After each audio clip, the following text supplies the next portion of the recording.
اعوذ باللہ من الشیطان الرجیم بسم اللہ الرحمن الرحیم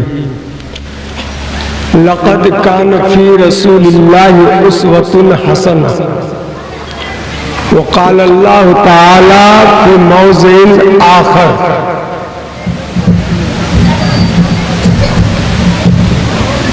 وعاشروہن بالمعروف۔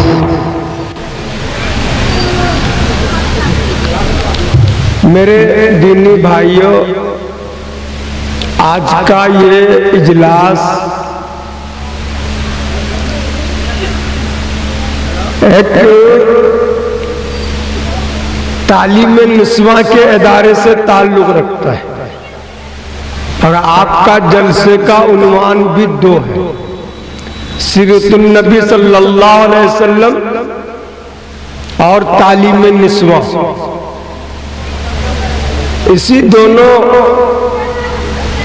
موضوع پر چند بنیادی باتیں میں آپ کے سامنے رکھوں گا اور ہم لوگ سب مل کر کے دعا کریں کہ اللہ تعالی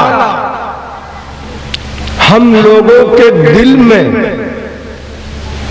ان باتوں کو جما دے اور اس پر عمل کرنے کی توفیق عنایت کرے۔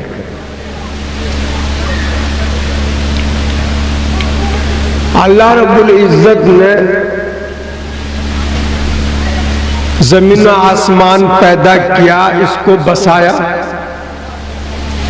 دریا بھی بنایا، پیڑ پودے بھی اس پر بسائے، سب کچھ جب تیار ہو گیا تو سب سے آخر میں اس کائنات کو مکمل کرنے کے لیے، یا یہ کہا جائے کہ یہ کائنات جس کے لیے بنائی گئی تھی ان کو بنایا ہے حضرت آدم علیہ السلام۔ پھر حضرت آدم علیہ السلام کے جو اولاد در اولاد جو نسلیں چلی اور نبوت کا سلسلہ جو حضرت آدم علیہ السلام سے چلا، ان کی سب سے آخری کڑی حضرت محمد صلی اللہ علیہ وسلم بنی۔ اور یہ چیز ہم سمجھ لیں کہ جب کسی چیز کی ابتدا ہوتی ہے اور ان کی انتہا ہوتی ہے تو جو انتہا میں آخر میں آتا ہے گویا وہ اس سلسلے کو مکمل کرنے والا ہوتا ہے۔ تو جو ہدایت کا سلسلہ اللہ تعالی نے حضرت آدم کے ذریعے سے جاری کیا، اس کو مکمل کیا حضور اکرم صلی اللہ علیہ وسلم پر لا کر کے۔ اور حضور اکرم صلی اللہ علیہ وسلم فرماتے ہیں کہ انما بعثت لأتمم مکارم الاخلاق، کہ ہم تو اخلاق کو مکمل کرنے کے لیے بھیجے گئے ہیں۔ اور اس مکمل کرنے کا لفظ بتا رہا ہے کہ اخلاق پہلے سے بھی چلا آ رہا تھا، اس میں جو کچھ کمی رہ گئی تھی، جو اور کچھ اس میں ہونا تھا، وہ چیز حضور اکرم صلی اللہ علیہ وسلم کے ذریعے سے پورا کر دیا گیا، اور ہم اس کے امتی ہیں، ان کے ماننے والے ہیں۔ تو ہمارے پر یہ لازم ہوتا ہے کہ حضور اکرم صلی اللہ علیہ وسلم جو اخلاق کی تعلیم اور عمل کر کے ہمارے لیے نمونہ چھوڑا ہے، ہم اس کو اپنائیں، تبھی تو ہم اس کا امتی کہلانے کا حقدار ہوں گے اور ہم ان کے سفارش کا بھی حقدار ہوں گے۔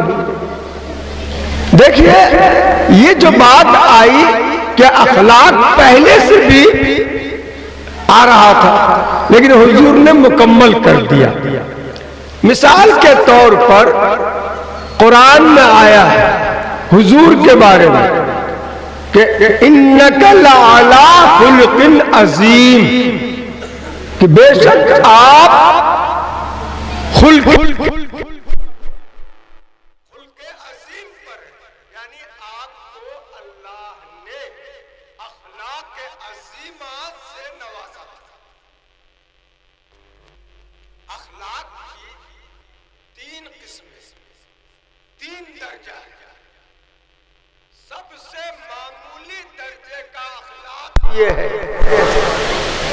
اخلاق حسن، پھر اس سے ذرا اوپر درجے کا اخلاق ہے اخلاق کریمہ، پھر اس سے بھی اوپر اعلیٰ درجے کا کہ اس سے اوپر کوئی اخلاق ہی نہیں ہے، وہ ہے اخلاق عظیمہ.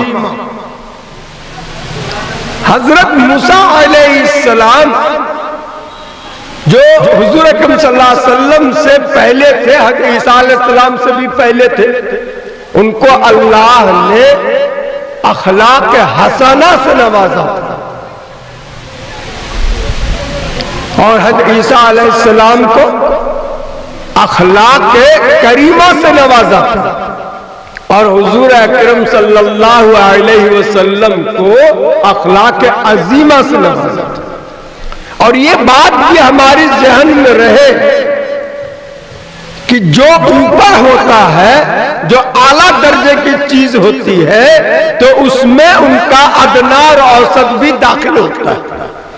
تین بغیر دو اور ایک کا بنے گا بھائی؟ ہم کہیں گے تین، تو تین میں ایک بھی ہونا، دو بھی ہونا، اس کے ساتھ جب ایک اور لگے گا تب وہ تین ہوگا. تو جو اعلیٰ درجے کا ہوتا ہے تو اس میں اوسط بھی ہوتا ہے، درمیانہ والا بھی ہوتا ہے اور نچلے والا ادنا بھی اس میں ہوتا ہے. تو حضور اکرم صلی اللہ علیہ وسلم کو جو اخلاق عطا کیا گیا تھا تو وہ تینوں قسم کا اخلاق تھا، اور جہاں جو فٹ ہوتا تھا حضور وہ اپناتے تھے. اخلاق حسنہ جو حضرت موسیٰ علیہ السلام کو عطا کیا گیا تھا، اخلاق حسنہ کہتے ہیں برابری کو، برابری والا اخلاق. کسی نے اگر کسی کو ایک تھپڑ مارا تو یہ بھی اس کو ایک تھپڑ مار دے، جتنا زور سے مارا اتنے ہی زور سے مارے. ایک روپیہ اگر جو ہے چھینا تو آپ بھی ایک روپیہ چھین لیجئے، اپنا پورا کر لیجئے کوٹا، مگر سوا نہیں چھینیے، ڈیڑھ نہیں چھینیے. تو یہ ہے اخلاق حسنہ، برابر سرا. اصل تو یہ ہے انسانیت کہ اگر کوئی تکلیف پہنچے کسی سے تو درگزر کر دیا جائے، معاف کر دیا جائے. معاف کرنے والے کو اللہ اپنے پاس سے بدلہ دیتے ہیں. اگر کوئی آدمی معاف نہیں کرنا چاہتا، ان کا دل ذرا سخت ہے، معاف نہیں کرنا چاہتا، تو بدلہ لینے کا ان کو حق ہے. تو آپ اتنا ہی بدلہ لیجئے جتنا انہوں نے آپ پہ ظلم کیا، اس سے زیادہ نہیں. یہ کہلاتا ہے اخلاق حسنہ. یہ چیز حضرت موسیٰ علیہ السلام کو اللہ نے عنایت کیا تھا، اور موسیٰ علیہ السلام کی یہاں یہی تھا کہ جو جیسا ان کو ویسا. زیادتی نہ کرنا لیکن برابری تو کرنا.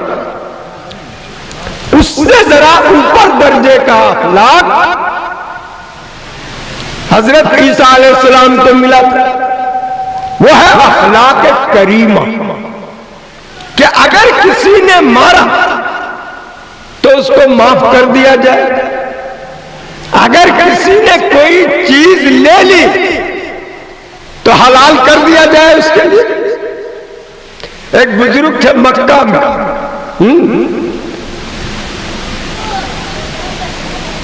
ان کا جوتا لے کے ایک چور بھاگ گیا. مکہ کی بات بولا وہاں اب وہ جو چور جو بھاگا تو جس گلی سے گیا پھر گھوم کے وہ وہیں آ جائے، اس کو آگے جانے کا راستہ ہی نہیں ملے.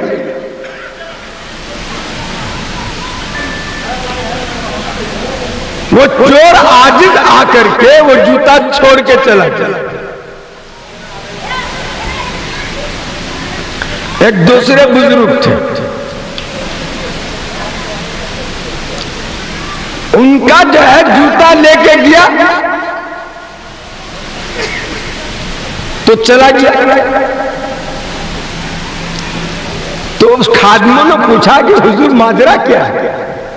کہا کہ بات یہ ہے کہ ہماری جو جوتا انہوں نے چرایا تو ہم نے اللہ سے کیا ہے، اللہ ہمارے اوپر ظلم نہ ہو، ہم بھی اس پر ظلم نہیں کرتے، مطلب یہ ہے کہ ہماری چیز ہم کو مل جائے، بات ختم. وہ بیچارہ بہت کوشش کیا وہاں سے بھاگنے کا، لیکن راستہ ان کو جو ہے گھما کے وہیں لے آتا تھا. پھر بالآخر میں جوتا رکھ دیا اور چلا گیا. اور وہ جو دوسرا تھا جب وہ آیا گیٹ پر کمرے کا اپنا، دیکھا جوتا غائب. انہوں نے کہا کہ وہ بیچارہ تو جو ہے آخرت میں بہت تکلیف اٹھائے گا، ہے نا، ہم نے اپنی چیز اس کے لیے حلال کر دی، جا حلال کر دیا. تو جب میں نے حلال کر دیا تو وہ لے کے کامیاب ہو گیا، چلا گیا. اگر ہم بھی یہ کہتے کہ وہ جو ہے نہ ملے ان کو، ہماری چیز ہم کو ملے، تو ہماری بات اللہ سنتا، اس کو پھر یہاں لاتا. جو انہوں نے جو ہے لیا ہم نے اپنے طور پر حلال کر دیا. جاؤ، کہا کہ یہ تم آخرت میں عذاب میں مبتلا ہونے جاؤ، جوتا ہی تو گیا، پھر دوسرا ہو جائے گا. تو یہ اخلاق کریمہ ہے. اور ایک ہے اخلاق عظیمہ. تو اخلاق کریمہ میں تو یہ ہوتا ہے کہ اگر کوئی تکلیف پہنچایا تو ان کو معاف کر دیا، جا بدلہ نہیں لے، معاف کر دیا. اور اخلاق حسنہ میں عظیمہ میں یہ ہوتا ہے کہ زیادتی کرنے والے کو معاف بھی کرتے، بدلہ نہیں لیتے، آخرت کے لیے بھی نہیں چھوڑتے. یہاں اگر کوئی کمزور آدمی بدلہ نہیں لیا ظالم سے، آخرت میں تو اللہ دلائے گا نا بدلہ، وہ آخرت کے لیے بھی نہیں رکھتا ہے. اگر کوئی زیادتی کیا تو بدلہ نہیں لیا، معاف بھی کر دیا. اور اخلاق عظیمہ یہ ہے کہ معاف بھی کیا، الگ سے انعام بھی دیا، الگ سے انعام بھی دیا ان کو. تو حضور اکرم صلی اللہ علیہ وسلم کو اللہ نے اخلاق عظیمہ کے ساتھ نوازا. حضور پر اگر کوئی زیادتی کرتا تو حضور اس کا بدلہ نہیں لیتے، حضور ان کو معاف کر دیتے تھے، بلکہ معاف ہی نہیں بلکہ ان کے لیے دعائیں بھی کرتے تھے. حضور کی جو ایک سمدھن تھی، اپنی زبان میں بولے تاکہ پوری بات سمجھ میں آئے. سمدھن ابو لہب حضور کے چچا تھے، اس کی جو بیوی تھی وہ ایک چچی لگے گی. اور ابو لہب کے بیٹے سے حضور کی 2 بیٹی کی شادی تھی. جب حضور نبی بنائے گئے، نبوت کا اعلان کیا، تو ابو لہب نے اپنے بیٹے سے کہا ہے نا، بیٹی کو اس کا طلاق دے دے. عتبہ اور عتیبہ نام تھا. کہا کہ محمد کی بیٹی کو طلاق دے دے، اب اسے سمجھانا نہیں رکھنا. طلاق دے دیا. اور ان کی جو بیوی تھی ابو لہب کی، جو سمدھن تھی حضور صلی اللہ علیہ وسلم کی، یہ وہ عورت تھی جو حضور کے راستے میں کانٹے ڈال دیا کرتی تھی. صبح میں گھر ور صاف کی، جتنا کوڑا کڑکڑ ہے کاٹا وہ ان کے راستے میں پھینک دیتی تھی.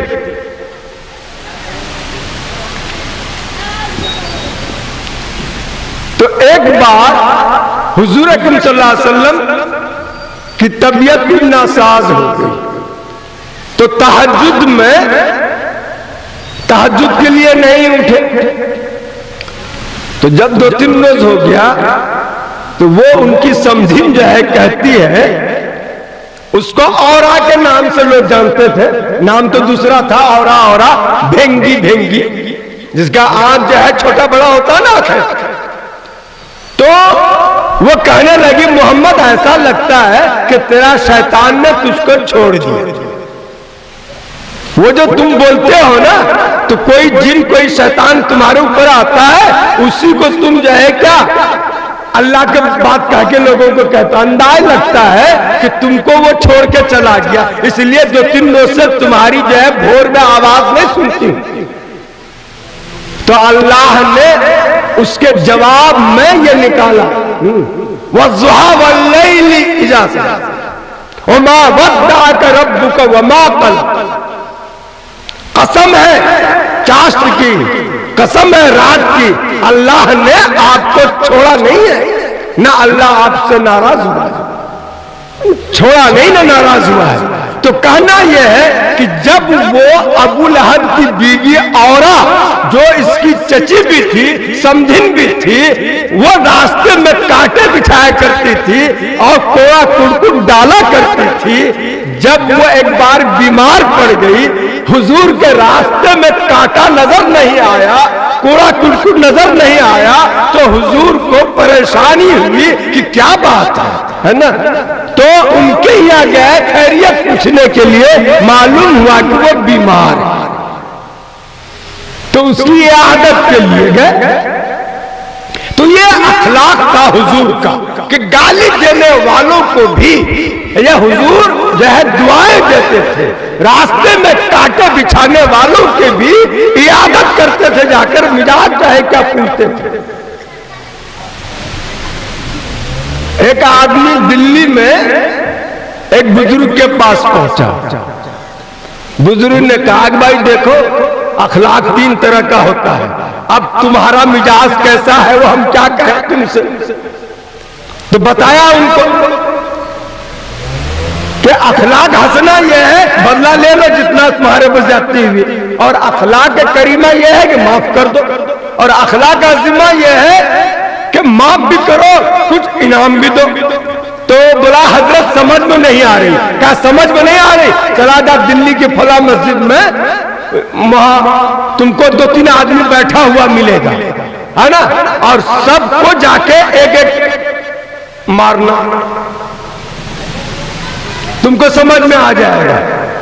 وہ گیا وہاں اس مسجد میں، دیکھا 3 آدمی گول کر کے بیٹھے ہوئے ہیں، آپس میں کچھ بات کر رہے ہیں، ایک گیا پوچھا نہ سوچا اور ایک مکہ مارا ایک کے پیٹ میں، فوراً جو ہے کیا اس نے جو ہے اٹھ کر کے اس کا ہاتھ کو دبایا کہ بھائی چوٹ تو نہیں لگی تم کو، چوٹ تو نہیں لگی، آئیے 1 روپے اٹھا کے اس کے ہاتھ میں دیا، جا چاچو پی لینا۔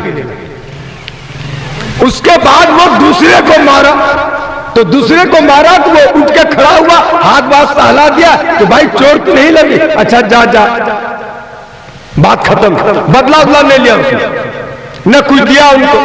وہ جو تیسرے کو مارا تو تیسرے نے اٹھ کر کے 1 تھپڑ دیا، ویسے جیسے اس کو مارا تھا اتنے ہی زور سے 1 تھپڑ اس کو لگایا۔ تو ان کو سمجھ میں آ گیا کہ 3 قسم کا اخلاق کیا ہوتا ہے، 3 قسم کا اخلاق کیا ہوتا ہے، پریکٹیکل طور پر، عملی طور پر ان کو سمجھ میں آ گیا۔ تو آپ اور ہم لوگ جو برابر سنتے رہتے ہیں سیرت النبی کا جلسہ، حضور اکرم صلی اللہ علیہ وسلم کی جو ہے کیا سیرت، حضور اکرم صلی اللہ علیہ وسلم کی سیرت، تو حضور اکرم صلی اللہ علیہ وسلم کی تو سیرت یہ تھی کہ اگر ان کے پر کوئی زیادتی کرتا تو حضور اس کو معاف بھی کرتے تھے اور ان پر انعام بھی کرتے تھے، ان کو نوازتے بھی تھے۔ یہ حضور کا امتیازی اخلاق تھا، ہے نا۔ اور ہم لوگوں کا حال تو یہ ہے کہ باپ کو بھی نہیں بخشتے، ماں کو بھی نہیں بخشتے۔ ماں اگر کوئی سخت بات بول دی، باپ کوئی سخت بات بول دیا تو پٹاخ سے ان کو بھی جواب دے دیتے، ان کو بھی جو ہے کہ نہیں چھوڑتے۔ غیروں کی بات تو اور کی بات نا، غیروں کی بات تو اور بات ہے، ہمارا تو جو ہے کہ حال یہ ہے، ہم لوگوں کا جو مزاج ہو گیا تعلیم نہ ہونے کی وجہ سے، تربیت نہ ہونے کی وجہ سے، وہ جو ہے ایک مزاج ہم نام کو ایمان والے کا، اسلام والے کا رکھ لیا، لیکن تعلیم نہ ہونے کی وجہ سے ہے نا کہیں اضافہ کر دیتے ہیں، کہیں کم کر دیتے ہیں۔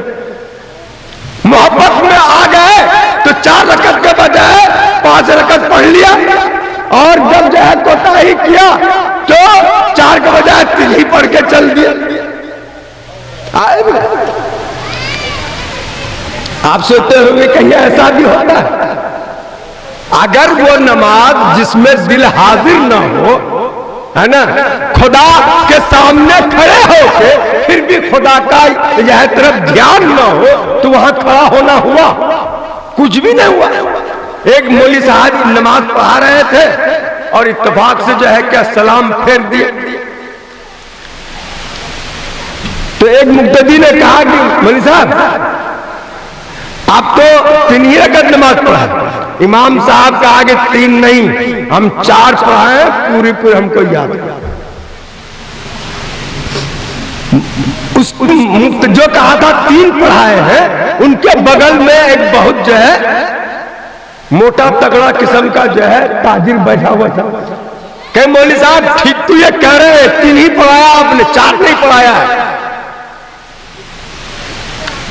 آپ کیسے بولتے ہیں؟ میں کیسے کہتا ہوں؟ میری 4 دکان ہے، ایک رکعت میں 1 دکان کے حساب کرتا ہوں میں، اور آج 3 ہی دکان کے حساب ہوا کہ آپ نے سلام پھیر دیا۔ تو اس سے ہم کو سمجھ میں آیا ہے نا کہ آپ 3 ہی رکعت پڑھے ہیں، 4 نہیں پڑھے، تو ہر رکعت میں 1 دکان کا حساب کر لیتا ہوں۔ تو ہوتے ہیں ہم نماز میں، لیکن ذہن میرا ہوتا ہے دکان پر، ہے نا۔ تو ایسی صورت میں وہ نماز نہیں پڑھنا ہوا، ہے نا۔ ہم اس وقت تک کامیاب نہیں ہوں گے جب تک ہمارا عمل حضور کے زندگی کے مطابق نہیں ہوگا۔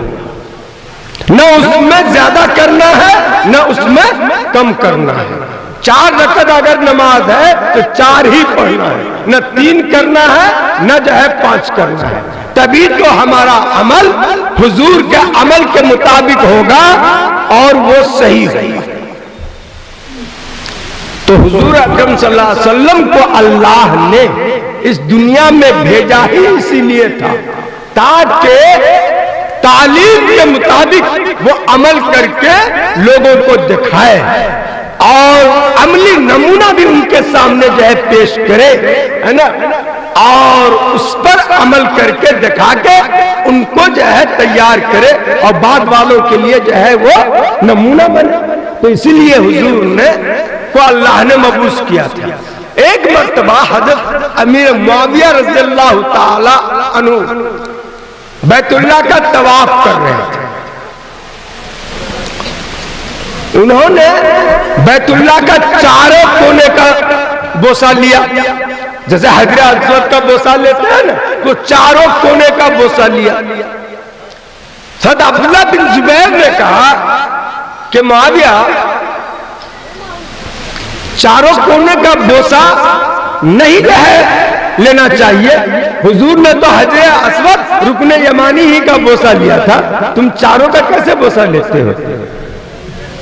تو حضرت امیر معاویہ کہتے ہیں کہ عبداللہ یہ خدا کا گھر ہے، ان کا ریزہ ریزہ ذرہ ذرہ یہ مبارک ہے، تم 4 کونے کی بات کرتے ہو، ان کا تو ہر حصہ بوسہ لینے کا قابل ہے۔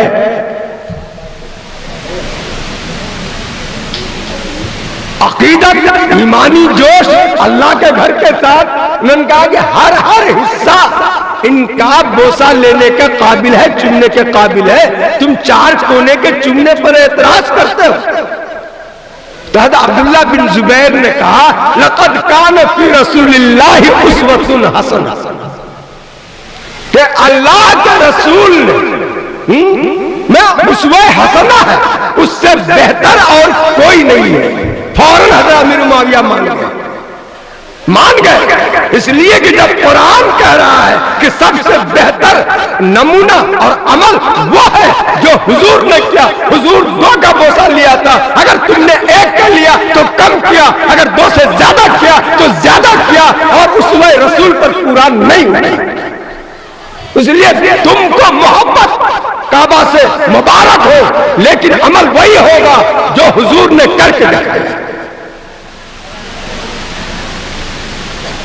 آج ہمارے اندر یہی کمی آ گئی کہ جب ہم کسی کا دوست بنتے ہیں تو حق اور ناحق نہیں دیکھتے ہیں، ان کا ساتھ دے دیتے ہیں، اور جب ہم کسی کا دشمن بنتے ہیں تو حق اور ناحق نہیں دیکھتے ہیں، ان کا ساتھ دیتے ہیں۔ دوستی اعتدال ہونی چاہیے، محبت میں اعتدال ہونی چاہیے۔ اگر لڑکے کو اپنی بیوی سے بہت محبت ہے تو ماں کے ساتھ زیادتی نہیں ہونا چاہیے۔ اگر کسی بیٹے کو ماں سے بہت محبت ہے تو بیوی کا حق کو ضائع نہیں کرنا چاہیے۔ دونوں کا حق ہے، دونوں کو حق کو مان کر کے برت کر کے چلے گا تبھی وہ مومن کہلائے گا، تبھی ان کی نجات ہوگی، ورنہ تو نہیں ہوگی۔ ایک مرتبہ حضرت ابو درداء کے پاس حضرت سلمان فارسی رضی اللہ تعالیٰ عنہ تشریف لے گئے، تو ان کے یہاں ٹھہرا۔ حضرت ابو درداء نے کہا کہ مہمان کے لیے کھانا پکاؤ۔ حضور نے حضرت سلمان اور ابو درداء کے درمیان میں منہ بولا بھائی، ایمانی رشتے کا بھائی بنا دیا تھا۔ وہ اخوت جو قائم کیا گیا تھا نا انصار اور مہاجر میں، تو حضرت سلمان فارسی حضرت ابو درداء کے حصے میں آئے تھے، یہ دونوں جو ہے بھائی بن گئے تھے، ایمانی بھائی۔ جیسے پیر بھائی ہوتا ہے نا، کہ ایک ہی پیر سے دونوں مرید ہیں تو وہ دونوں اپنے آپ کو بھائی سمجھتے ہیں۔ ایک استاذ کا 2 شاگرد ہے، وہ دونوں اپنے جو ہے نا استاذی والا بھائی مانتے اپنے آپ کو۔ تو اس طرح کا ہوتا ہے، چلتا ہے۔ تو کہا کھانا نہ پکاؤ اس کے لیے، سلمان کے لیے۔ حضرت سلمان فارسی نے دیکھا کہ حضرت ابو درداء کی جو بیوی ہے وہ بالکل میلی کچلی خستہ حال میں ہے، تو اس نے اس سے پوچھا کہ کیا بات ہے، آپ کیوں اس طرح سے خستہ حال میں ہے؟ تو وہ کہنے لگی کہ تمہارے بھائی کو دنیا میں رغبت نہیں ہے، تمہارے بھائی کو دنیا سے رغبت نہیں، مطلب یہ ہے کہ اپنے بیوی کی طرف رغبت نہیں ہے۔ جب میرا شوہر کو میری طرف رغبت ہی نہیں ہے تو ہم بن سور کر کے کیا کریں؟ ہے نا، ہم لوگوں کے یہاں بھی سماج میں آج کل کی بات میں نہیں بول رہا ہوں، آج کل تو زمانہ بڑا آگے نکل گیا ہے، گھروں میں رہے گی تو میلی کچلی، باہر جائے گی تو سمجھ ہے نا۔ آج کل تو معاملہ ہی الٹا ہو گیا، جس بیچارے نے محنت کی کمائی لگا کر کے عمدہ کپڑا لا کے دیا، ان کو شوق ہی رہ جاتا ہے کہ ذرا وہ پہن کے میرے سامنے چلتی ہے اور دیکھتا میں، ہے نا، لیکن وہ میت میں، وہ جنازے میں، وہ جو ہے اس میں، وہ اس میں، وہ جو ہے کیا چھپا ہوا کپڑا بکس کا اس کو پہن کے جانا۔ تو انہوں نے کہا کہ جب ان کو رغبت ہی نہ، ہم کیا کریں گے جو ہے صاف ستھرا رہتے یہ کرتے۔ تو حضرت ابو درداء کہہ کے چلے گئے، مسجد نماز پڑھنے لگے۔ جب کھانے کے وقت میں آیا تو بیٹھ کر کے ساتھ میں کھانا کیا، اور کھانا کھانے کے بعد پھر جانے لگے۔ تو انہوں نے کہا سلمان نے، ارے بھائی میں تمہارے پاس آیا ہوں، مہمان بیٹھو تو صحیح۔ نہیں جا رہا ہوں میں مسجد میں، وہیں رہوں گا، نماز پڑھوں گا۔ کہا ہاں ٹھیک ہے چلے جانا، ذرا دیر تو ٹھہرو کچھ۔ اس کو روک لیا، بات چیت کرتے رہا۔ کہا کہ کچھ دیر سو جاؤ، میرے ساتھ مہمان ہوں میں تیرا۔ تو سویا، پھر آدھے 1 گھنٹے کے بعد اٹھ کے کہتا میں جا رہا ہوں مسجد، وہاں جا کے تہجد نوافل پڑھیں گے۔ کہے سو جا بھی رات بہت ہے۔ ایسے روکتا روکتا ان کو تہجد کے وقت میں لے کے چلا گیا، رات کے آخری حصے میں۔ کہا کہ ہاں جا اب تم مسجد۔ رکھا ادھر بھی رکھا توڑ کے، بندر چالاک تھا، ذرا سا ادھر زیادہ کر دیا، ہے نا، تو ادھر جو زیادہ جھکا کہ میں ذرا سے ادھر توڑ کے کھا لوں تو ادھر سے توڑ کے کھا لیا، زیادہ ذرا تو اب ادھر کا جھک گیا، ادھر کا زیادہ توڑ کے کھا لیا تو ادھر کا جھک گیا، اسی طرح سے روٹی صاف ہو گئی اور یہ دونوں کی چھٹی ہو گئی۔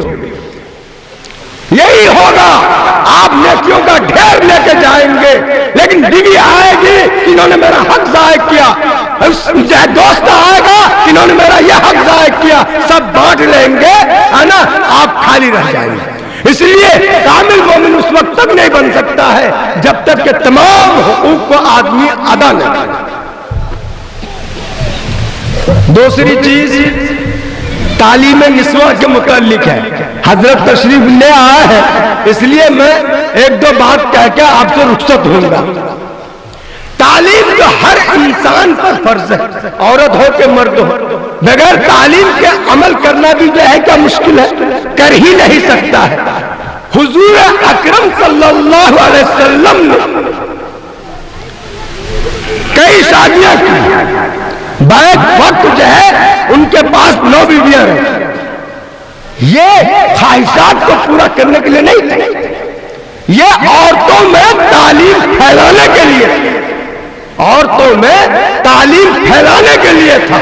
جو بھی شخص حضور صلی اللہ علیہ وسلم کی جو پہلی شادی ہے، جو آخری شادی ہے، اگر اس کو جو ہے دیکھے زمانے کے حساب سے، اگر اس کے اوپر بانٹے گا تو ان کو یہ بات سمجھ میں آ جائے گی، اور امت یہ بات جانتی ہے، دنیا یہ بات مانتی ہے کہ حضرت عائشہ رضی اللہ تعالی عنہا کو صحابہ میں بہت اعلیٰ مقام حاصل تھا، اور بڑے بڑے اجلے صحابہ بہت سے مسائل میں ان سے جو ہے کیا رجوع کرتے تھے، ان سے جو ہے معلومات کرتے تھے کہ حضور کا اس معاملے میں کیا کہنا ہے، حضور کا اس میں عمل کیا ہے۔